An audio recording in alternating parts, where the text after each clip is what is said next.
Okay, guys, so we're wrapping up our work on volume. We've been working on solids that have circular bases. The volume by concept is area of the base times the height. We've explored that, looked at the derivation of the formulas. So we're pretty comfortable there. Those of you that have been doing your work, you guys are ready for this new video today. And I'm gonna do it a little bit different than I've done others in the past. So I'm gonna model some problems for you, and then I'm going to give you a couple to do, and you'll stop the video, and then you will, start the video again and be able to see if you've gotten it right or not. So, and then you'll do 4 problems on your delta, and that's how I'll know that you were able to do it. So let's just remember our formulas. So our cylinder formula is pi r squared times h. That's cylinder. A cone we know is 1/3 of the cylinder.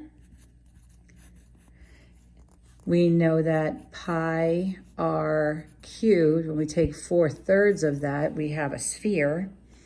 And just to show you, when you take 1/2 of 4/3, you get 4/6, which is 2/3, which is why this will be 2/3 pi r cubed. Okay, so those are the formulas that you've been working with. And if you did the assignment yesterday, then you practiced using the appropriate formula with the language that was given to you. So you weren't given images yesterday, you were given them in language. So you had to select the right formula based on what you were reading.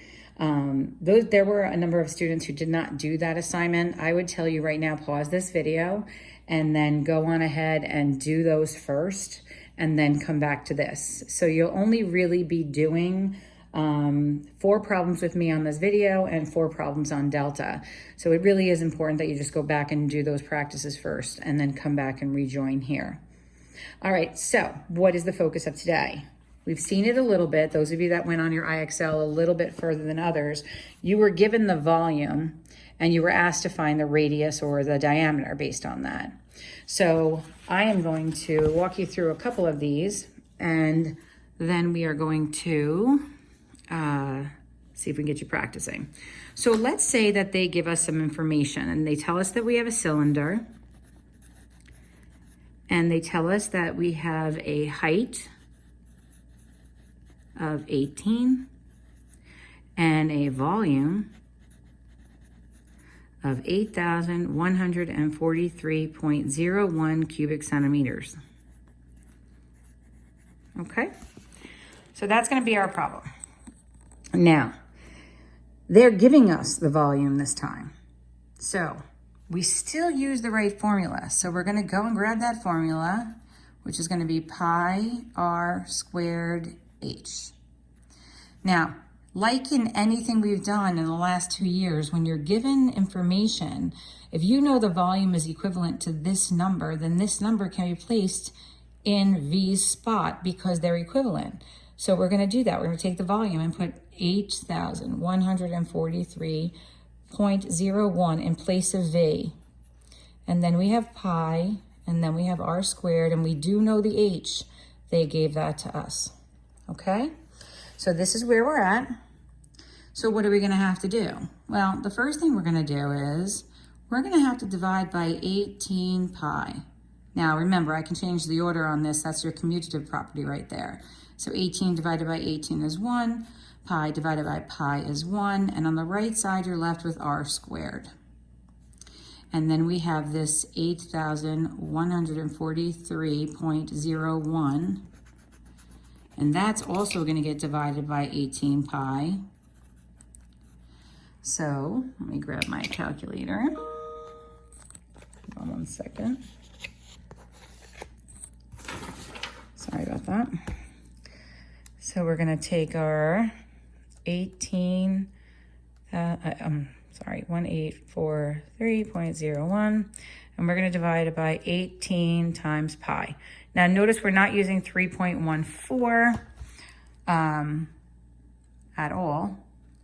So we're here at, it's 321.665925. I'm sorry, that's not totally neat, but it's hard to hold this and be filming at the same time. Okay, and that is the radius squared. But I don't want to know what the radius squared is. I want to know what the radius is. So I'm going to enter a square root here and here.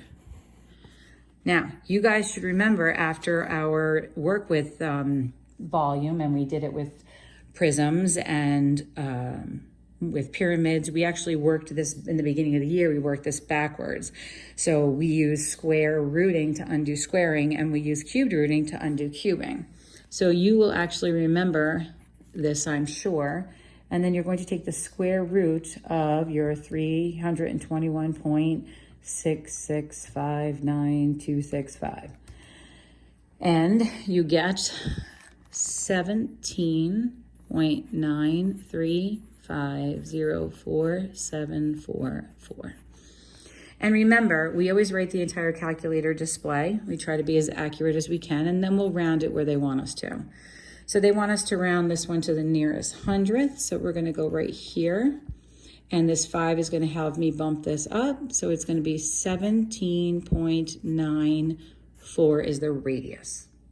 And then if they wanted the diameter, you would just double that.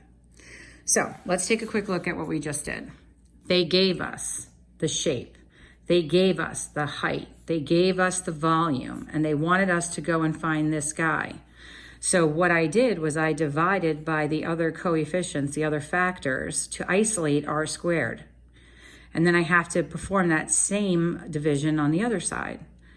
Once I've isolated that value and r squared, I can take the square root of both sides. And so my radius is going to be 17.94, rounded to the nearest hundredth. If they wanted it rounded to the nearest integer, it would be 18. Okay, and this wouldn't be in cubic, it would just be in centimeters. All right, so that's our first one. Let's take a look at another. Let's assume that they tell us we have a cone.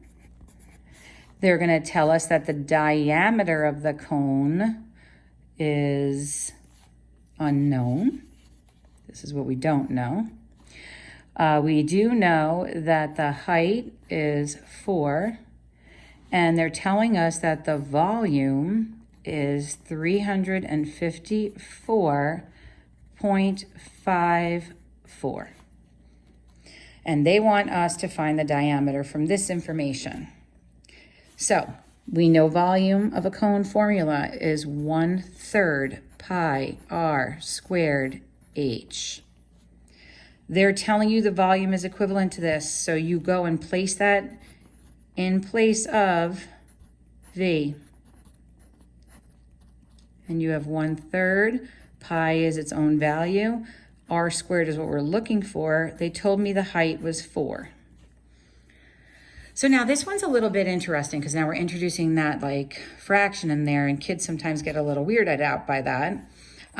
You could do a couple of things here. I mean, if you wanted to right out the bat, you could just divide both sides by 3. So let's see what that would do if I did that. I multiply this side by 3, and I multiply this side by 3. And so what will happen here is the 1/3 of the 3 will simplify to 1, and I'll have pi r squared 4 times 4, which would really be 4 pi r squared. And I will take that 354.54 and I'll times that by 3. And I will have 1063.62.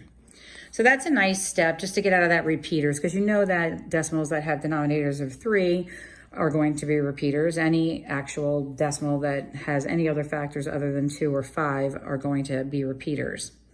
So now what we're going to do is divide by 4 pi to isolate r squared. So pi divided by pi is 1, 4 divided by 4 is 1, and then you'll have 4 pi here.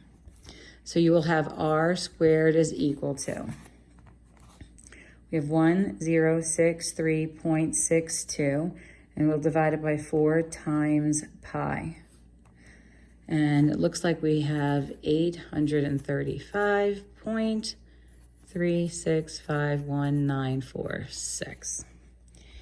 Okay, again, I'm sorry, a little squishy when I'm trying to look at the calculator and hold both sides.